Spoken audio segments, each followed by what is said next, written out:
Olá para você que acompanha o USCS Consciência, um programa que busca profissionalizar o campo da divulgação científica e dar visibilidade a projetos desenvolvidos na Universidade Municipal de São Caetano do Sul. O USCS Consciência foi criado para conectar ciência e sociedade e se dedica à prática de divulgação científica a partir dos meios de comunicação em diferentes formatos e linguagens.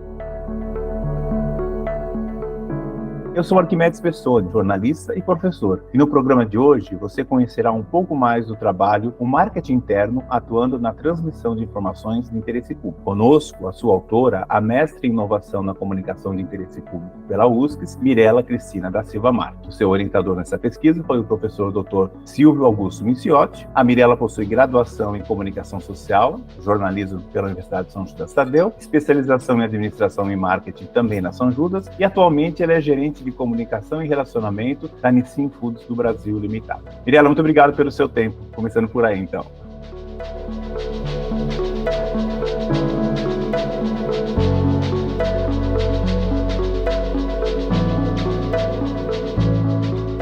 Muito obrigada, eu que agradeço, Arquimedes, agradeço o convite. Eu fiquei muito feliz de poder falar um pouquinho sobre a minha dissertação, compartilhar todo o meu trabalho e principalmente nesse projeto, né? Acho que esse projeto da USCS é muito interessante porque ele leva conhecimento para além do mundo acadêmico, né? E é um formato que é acessível para todos, então uma super honra estar aqui e falar um pouco do meu trabalho desenvolvido aí no mestrado. Obrigado. E não precisa nem falar em forma de ABNT, aqui estamos de boas, né? E eu já começaria com a primeira pergunta, que foi a pergunta norteadora da sua pesquisa, inclusive, né? Quais as formas de comunicação que podem ser adotadas pelo marketing interno para a implementação de ações voltadas à transmissão de informações de interesse público? A grande pergunta, né? E aí eu queria saber por que a escolha desse tema. Você já trabalha nessa área com esse tema ou foi algo que você conseguiu casar com a área de orientação do professor Silvio? Na verdade, é a sua primeira informação. Eu trabalho na área de comunicação organizacional, como você disse na apresentação, minha formação é em jornalismo. Então, eu trabalho na gestão de comunicação organizacional. E a ideia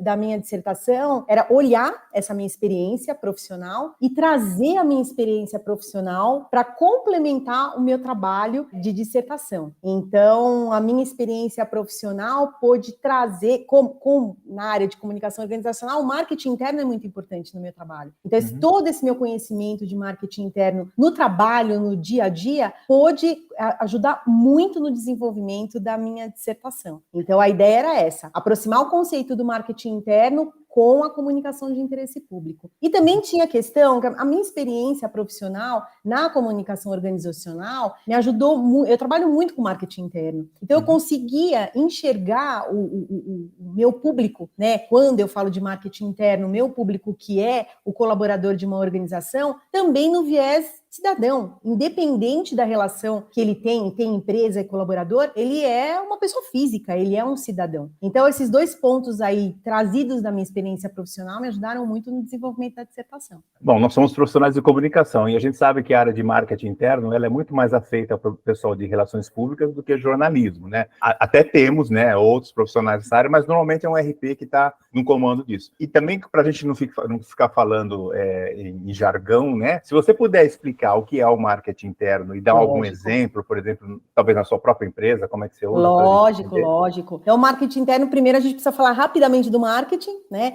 Então, o marketing, para que ele exista, ele funcione, ele tem o que nós chamamos de composto de marketing, e um dos compostos de marketing é a promoção onde está a comunicação. Isso é o marketing. Os 5 P's? São os P's, exatamente. Quando eu olho para o marketing interno é uma aplicação de marketing. Então, ele também tem o seu composto. Lá dentro do seu composto, ele também tem a promoção, que é a comunicação, e aí eu chego na comunicação interna. Então, o marketing interno é o marketing aplicado para o público de uma organização, para a relação interna, né, entre os colaboradores de uma organização e a própria organização. Essa troca que é feita desses dois públicos, né, a organização e mais os colaboradores, é o marketing interno. Você pode dar um exemplo exemplo de ação de marketing interno na tua empresa, por exemplo? Lógico.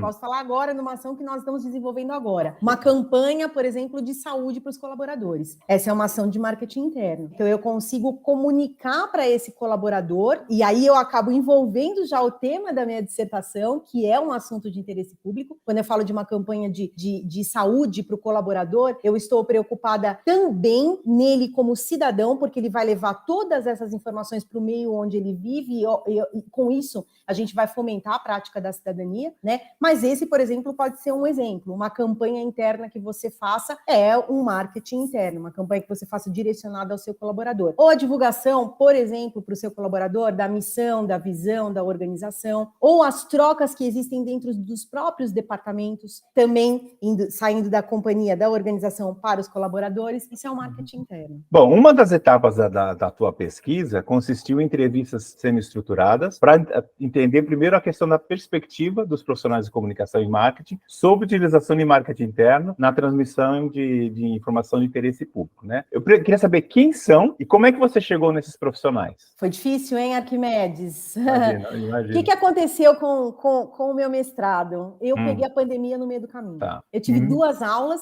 na verdade, presenciais, e aí a coisa aconteceu. Então, o meu mestrado foi feito online, né? Okay. Foi feito de maneira, né? Então, eu tinha que buscar a minha pesquisa. Nós definimos, eu junto com o professor Silvio, que nós teríamos entrevistas, porque elas seriam importantes. Eu trazia a minha experiência, mas eu precisava ouvir esse profissional. Lógico, e em paralelo, formar todo o arcabouço teórico, porque não adiantava só a minha experiência, isso eu aprendi muito no mestrado, foi muito rico, eu tinha que comprovar, e com eles também. Então, o que eu fiz? Eu precisava buscar esses profissionais. E aí, eu recorri para o LinkedIn. Percebi que o LinkedIn tinha alguns grupos, esses grupos são grupos que trabalham em áreas, né? E aí, eu comecei a buscar dentro da área de comunicação organizacional, dentro da área de marketing, grupos de pessoas, pedi para entrar nesses grupos, e aí fui buscando, nós tínhamos definido perfis, né? Então, esses profissionais tinham que ter um tempo mínimo de experiência, eles tinham que ter tido experiências com ações de marketing interno, além de serem gestores. E aí foram os convites, e aí foram muitos convites até que eu consegui algumas entrevistas, né? E aí nós finalizamos por saturação. Então, eu entrevistei 7 profissionais, 7 gestores das áreas de comunicação e marketing, e 7 não foi um número cabalístico, né? 7, na verdade, foi a saturação, né, onde todas as informações começavam a se repetir. E aí foi dessa maneira que eu fiz. Foi o que nós tínhamos naquele momento, né? Você tinha que usar a criatividade. Como que você vai localizar esses profissionais? E aí acabou dando certo usando a rede social LinkedIn. E essas pessoas que foram você localizou e tal, elas tinham necessariamente que ter formação em comunicação ou apenas exercer o cargo? Não, o nosso perfil definido era que eles tivessem a formação em comunicação, né? Então, eles tinham a formação em comunicação e eles exerciam o cargo. Então, foi a partir daí que nós fomos buscando esses profissionais. E você tinha essa preocupação de questão de gênero também? Tinha que ser tanto as mulheres, tanto os homens? Não ou tínhamos que pingar, pingou? Exatamente. Porque como seriam entrevistas semi-estruturadas e a gente não faria a diferença naquele momento da pesquisa, né? Poderia até ser que hoje, sob um outro olhar, mas naquele momento não faria diferença o gênero. Então, nós buscamos, eu fiz essa busca, lógico, sempre com a aprovação do professor Silvio, né? Mas eu fiz essa busca independente do gênero. E por curiosidade, mais homens ou mais mulheres respondendo? Mais mulheres. Mais mulheres. Mais mulheres do que homens. Agora, eu me lembro que a gente trabalhava muito, né, numa das disciplinas lá que você teve, sobre a questão do conceito de interesse público, né? Que existem coisas que são interesse público e outras que são interesse do público. E as pessoas confundem muito isso daí. Muito. Essas pessoas, e você queria imaginar a tal perspectiva a partir deles. Eles tinham claro que era interesse público, ou às vezes você entrevistou uma pessoa que você fala assim, não, ele não está falando interesse público e acha que está falando interesse público. Chegou isso?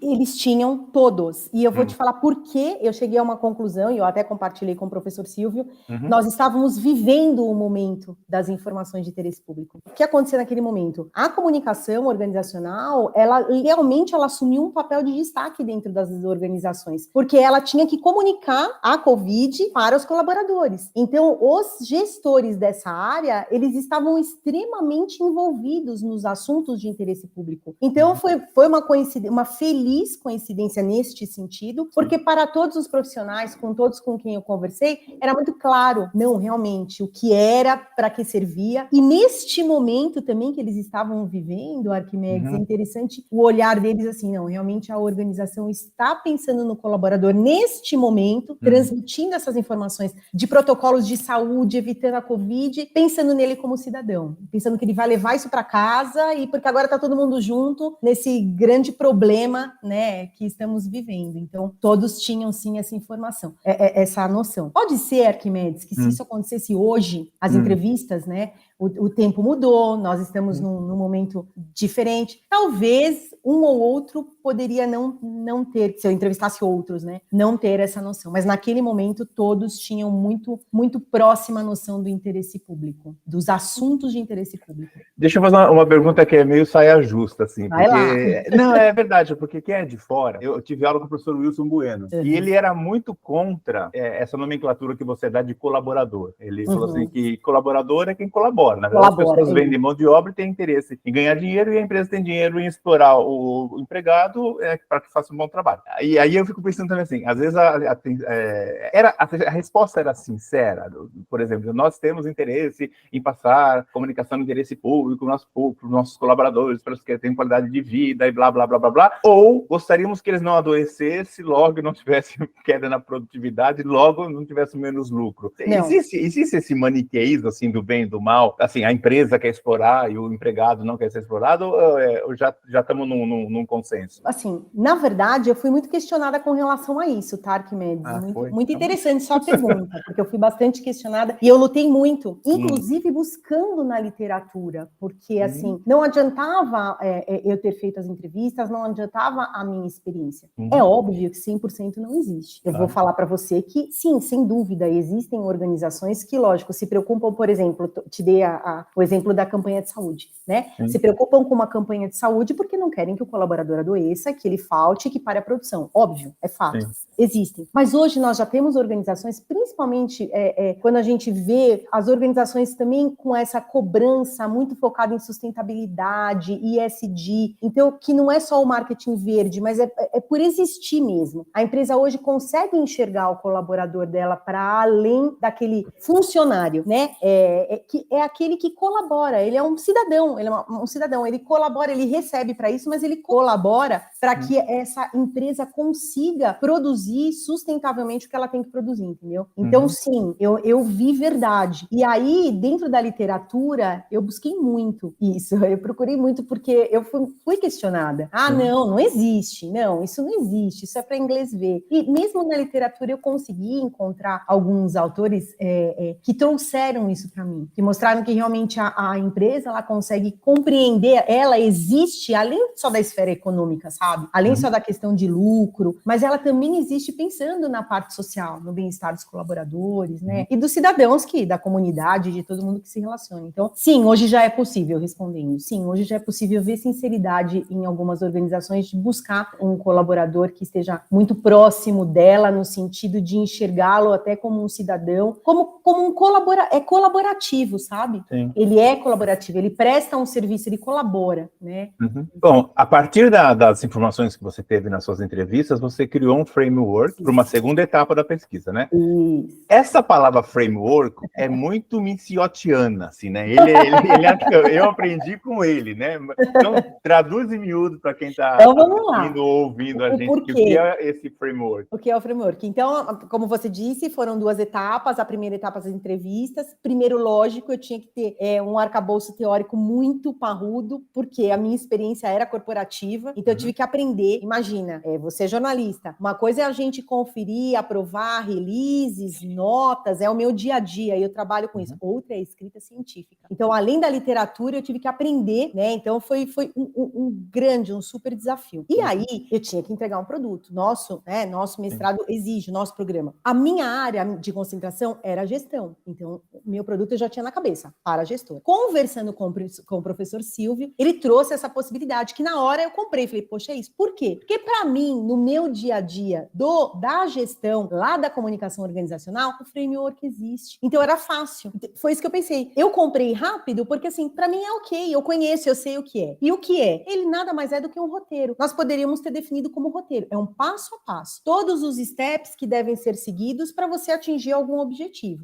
O framework nasce lá no desenvolvimento de software, na literatura, ele é utilizado na tecnologia, mas alguns estudiosos mostram que ele pode ser utilizado quando eu preciso procedimentar alguma outra área, que não precisa ser a área da tecnologia. Então, a área de administração usa bastante, algumas áreas relacionadas à parte financeira também usam frameworks, e aí a gente trouxe o framework, e como o objetivo era compartilhar com gestores, então essa nomenclatura, trazer o framework ficou menos difícil, sabe, Arquimedes? Porque já era algo do dia a dia do gestor, trabalhar com frameworks. Mas ele é um roteiro. Sim, e esse framework, ou roteiro, né, você fez para checar se a informação era de interesse público, se o que estavam fazendo era ou não, é isso? Não, assim, ó, a literatura foi a base. Primeira etapa, pesquisa. Literatura e pesquisa deu origem ao framework, que é um passo a passo para gestores usarem. Por exemplo, para desenvolver, para divulgar um assunto de interesse público por meio do marketing interno. Tá, beleza. Bom, aí você fez esse guia, né? Isso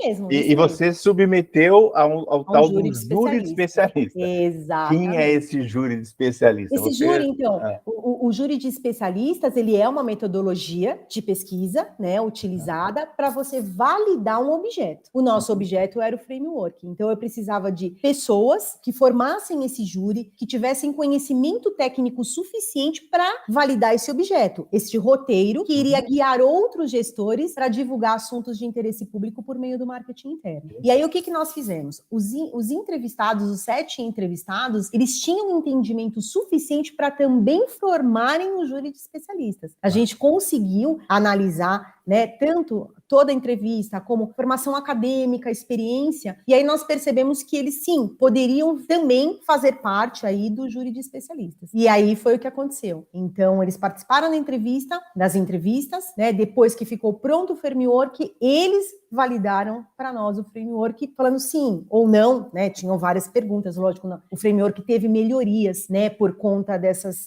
de todas as sugestões que vieram do júri de especialistas, mas eles que validaram o produto para que ele realmente fosse utilizado por outros gestores, né, que optassem aí por transmitir um assunto de interesse público pelo marketing interno. Tá, então, assim como o grupo inicial teve 7 entrevistas, foram 7 componentes do júri. Você não pegou ninguém à parte da academia? Não. Nós optamos só pelos gestores mesmo, um júri formado só pela parte técnica, né? Tá, e aí então você chegou para eles e falou assim, olha, juntando o que eu aprendi na literatura e o que a entrevista de vocês me forneceu, eu fiz esse roteiro. Vocês concordam, discordam, muito pelo contrário. Você fez. Aí eles falaram, olha, melhora isso, é aquilo. Aí voltou, você juntou tudo de novo e aí chamou esse produto de framework. Perfeito, é exatamente isso, Arquimedes. Tá, então, porque a minha pergunta era assim, lá para frente, era assim, se você tinha feito uma devolutiva para aqueles que ajudaram a você do teu projeto. Óbvio, a devolutiva eles já foi no momento do próprio júri, né? Então, assim, então, curiosidade, quando eles viram o produto final, já com todas as alterações que foram sugeridas, solicitadas, eles acharam, pô, isso é legal, vou aplicar, ou acharam era a nossa preocupação também. Sim, tem que ser, exatamente, precisa. Funciona? Você vai aplicar? Você usaria? E sim, né? E aí, agora, né, eu já consigo, já faz um ano que eu defendi, e agora eu já compartilho, né, também. Lógico, no mundo acadêmico está lá na minha dissertação, alguns artigos que eu consegui fazer, mas olhando lá para o corporativo, e esse também era um objetivo meu. Eu acho muito importante essa troca do mundo corporativo com o acadêmico, né? Antes do mestrado, eu sempre gostei muito de ler artigo. Quando eu tinha qualquer problema para resolver no trabalho, eu ia buscar em artigo, né? Então, essa troca é muito importante. E hoje eu consigo compartilhar esse framework com pessoas que trabalham na minha área e que podem utilizá-lo, e que já utilizam pesquisa, né? Então, isso para mim, é maravilhoso, né? É uma pesquisa que gerou o framework, ele tem usabilidade, ele é usado e ele funciona. Quem sabe no futuro, um doutorado pensando em aplicar e olhar mesmo e validar, quem sabe? A gente fala na nossa área que na prática a teoria é diferente, né? E aí a gente mudou o discurso quando fundamos o PPG com o perfil profissional, que a gente fala que com a teoria a prática é diferente, que é justamente o que você fez. Você bebeu na literatura, foi para o mercado, juntou prática e teoria e propôs uma coisa diferente. E aí a curiosidade esse framework, você chegou a aplicar na tua empresa? Aplico, opa! E aí? Você já achou algum problema para reclamar para a autora? Então foi super útil, né, para você, imagina? Super útil. Sabe por quê? No dia a dia é tudo muito corrido, né? Então, às vezes, você precisa fazer uma divulgação de uma informação que tem essa conotação, ela é de interesse público. Eu citei a campanha de saúde porque eu estou vivendo, mas, por exemplo, época de eleição, a gente sempre faz a comunicação. Olha, quando você for na urna, como você tem que fazer. É o nosso papel, né? E aí a gente acaba usando, porque é tudo tão corrido que você pega o framework que você já olha ali. Bom, então se tem assunto, o assunto é a primeira etapa, o assunto é de interesse público, então eu sigo para a segunda. E aí eu vou descendo e funciona, dá super certo. E quem já usou, que também trabalha na área de comunicação, para quem eu pude compartilhar, também funciona, é muito bom. E a gente fez de uma maneira, ainda até que se a pessoa quiser, né? Ainda tem gente que gosta, como eu, de imprimir. A gente fez de um modelinho que dá para imprimir, ele tá tudo numa página só, então tá. Modelo analógico. Tem o digital e o analógico. Gostei, adorei. Você pode pensar também um aplicativo também, já que você quer fazer várias plataformas, por que não, né? Já é um aplicativo. Obrigada, valeu. Tá vendo? 10% é meu depois. Tá bom, pode deixar.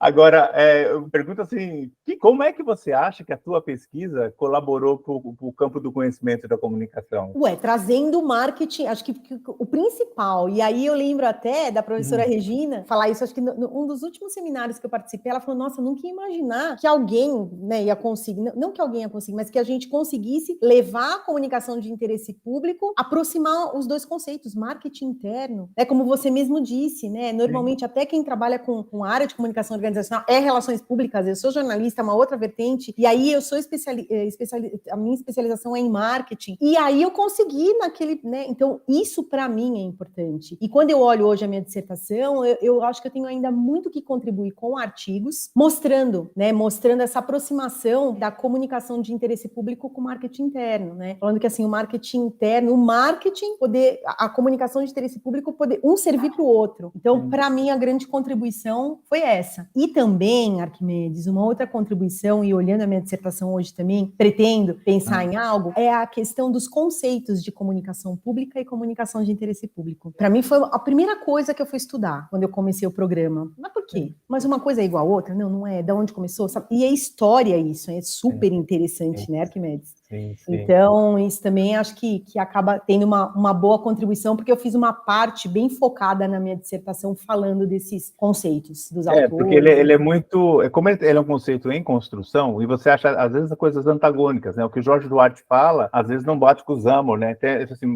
é claro que a pegada dele é uma pegada... Mas tem eu me lembro quando eu estudava jornalismo público, isso lá quando eu fazia meu mestrado, o conceito que a Cecília Peruso trabalha é um jornalismo público, porque ele é de interesse público, né? Aí se você pegar o public journalism, que é o conceito americano, é outra pegada, porque eles entendem que o jornalista não pode ser imparcial, ele tem que vestir camisa, tal, né? E foi muito usado isso nas eleições, né? Que você tem que fazer como o cão-guia, né? O jornalista é o cão-guia da sociedade, né? Então, público por causa disso. E se você pegar o guia de jornalismo público da TV Cultura, por exemplo, eles entendem jornalismo público por quê? Porque a cultura é bancada pelo imposto paulista, né? Então, assim, são várias coisas muito, do mesmo nome, né? E você fala, de que jornalismo público eu estou falando? É esse, né? Qual agora você falou, né, que você gostou, você quer continuar, né? O tal do long life learning, né? Isso parece que o bichinho te picou, né? Eu queria saber, assim, embora, né, você tenha sido atrapalhado, você e todo mundo, né, tenha sido atrapalhado pela pandemia, a gente teve que se reconstruir, readaptar, né? Como diria meu falecido orientador, a gente tinha que medir a febre e construir o termômetro termômetro ao mesmo tempo, né? Trocar o pneu do carro com o carro em movimento, né? Apesar disso tudo, você curtiu o mestrado? Para você foi uma experiência legal? Assim, uma experiência única. Expectativa e realidade, bateu? Super, só que assim, eu não imaginava que era tão forte no sentido de dedicação minha, tá? Isso para mim, assim. Eu achava, nossa, o mestrado era um objetivo que eu tinha de longos anos, de muito, muito tempo, mas que eu nunca tinha conseguido. Mas eu não imaginava que era o que era, no sentido de muito trabalho. É estudar, é conhecimento, é buscar, né? Eu acho que meu orientador, o professor Silvio, eu brinco comigo mesma, né? Que ele me ajudou muito nisso, porque ele é um orientador provocativo, né? Então você vai com uma pergunta, ele não vai te trazer a resposta, mas ele vai te dar os passos para você achar a resposta. Isso é incrível. Então, a cada orientação, além de todo o estudo, eu tinha que estudar. Nossa, você não imagina quantos blogs de pessoas de escrita científica, nem sei te explicar. E ainda quando eu ia com alguma pergunta, eu voltava, eu procurava a resposta, ele me dava os caminhos, e ele sempre falava isso foi incrível. Então, para mim, mudou. Eu entrei uma pessoa de verdade e saí outra vendo um mundo de oportunidades gigante. Que o conhecimento é tudo, né? Eu vejo, para mim, para minha vida, conhecimento é o máximo. Eu acho que a gente tem que sempre buscar o conhecimento. Isso é o que fica pra gente. Eu penso assim, isso é meu, ninguém me tira. E o mestrado me ajudou a conquistar muito mais conhecimento, né? Foi muito bom, muito, muito, muito bom. Então, pela tua fala, me parece que o doutorado está no seu radar, né? Está. É assim, o mestrado eu consegui fazer trabalhando. Foi muito difícil, porque era o trabalho, o mestrado, a pandemia e todas as questões relacionadas a ela, né? Na minha vida pessoal, uma filha adolescente, mas dei conta. O doutorado eu já acho diferente. Eu acho que o doutorado é para uma outra fase, sabe? O doutorado, primeiro que eu não conseguiria fazer à noite, né? É diferente. Eu acho que a dedicação do mestrado já é grandiosa. Do doutorado, nem sei. Mas é meu objetivo, sim. Então, tá bom. Parabéns, então, pelo teu trabalho. Espero realmente que você continue curtindo o mundo do conhecimento, produzindo muitos artigos com o teu orientador, que é gente boníssima, né? Aproveite, né? Aproveite. Estive com ele essa semana, inclusive, lá na USP, né? E eu falei, eu vou entrevistar ela semana que vem. Ficou todo feliz. Ele é sensacional, muito excelente orientador. Aliás, todos vocês, né? Não vou ficar jogando confete, mas todas as aulas que eu tive, né? As suas aulas, Regina, Priscila, não tenho o que falar. É um time incrível. Aí aprendi muito com vocês. Muito obrigada. Como diria lá, já que você gosta de marketing, aquela frase que tem no saquinho de pão: servimos bem para servir sempre. Isso aí. É isso aí. Esse foi o USCS Consciência, programa sobre pesquisas realizadas na Universidade Municipal de São Caetano do Sul. Este episódio teve a apresentação de Arquimedes Pessoni e trabalhos técnicos de Márcio Roberto do Nascimento Filho. O USCS Consciência é uma produção da Coordenadoria de Comunicação e Universidade de São Caetano do Sul e pode ser acessado no canal do YouTube da USCS e nos aplicativos de podcast. Você encontra o USCS Consciência nas redes sociais Facebook e Instagram.